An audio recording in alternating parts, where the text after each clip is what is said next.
With every passing day, we can see the development and the movements of the plates in the form of the earthquakes locations. For example, this one was in the Reconquista, and the earthquakes were up to magnitude 3 in the Richter scale. You could see also some of it in the ocean. We could see the depth of these earthquakes, and when we plot them on a diagram, this is the form that you take. Big earthquakes coming from the deeper lithosphere, the earth crust, from the depth of up to 15 kilometers and rising gradually to the surface. This is the earthquakes created by the pull of the Eurasian plate. And I will mention why Eurasian plate here is very important. So that's the Reconquista. This big circle toward the left is the location of those earthquakes. Now we had it, that area is quiet. Then we see in the Salt Lake volcanic system, in the middle part, you see the rising bubbles, those circles rising. Also in the area of the Clairfort, which is the Crystallic volcanic system, also you see that.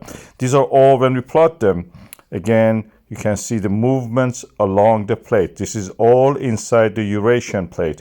Most important in the Icelandic setting is the Eurasian plate. And when we plot them, we see that sometimes it's quiet, but these quiet earthquakes, these smaller earthquakes, are due to the movement of the magma.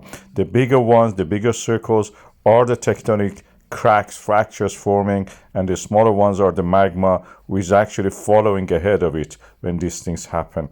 And the earthquakes actually, as I mentioned, is like a shaking of a ketchup. It makes it possible to flow. So we plot these earthquakes, and we see that the pull is toward the Eurasia, from the Eurasia. That is a plate boundary.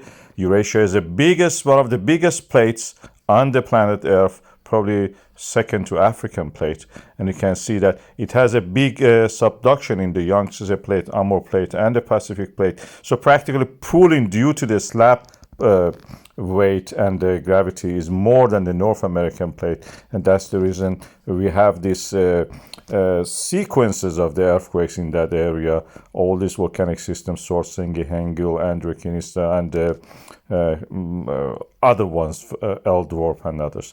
At the moment, it's quiet in that area, but when we look at those 3D models, you could see that we had mostly the location of them coincides with that blue line. Blue fissure is the KayOne fissure, and this is where I predict that this will be the eruption happening this time. This is the old KayOne fissure. We had already 2 eruptions there, and this will continue, probably this pattern will continue.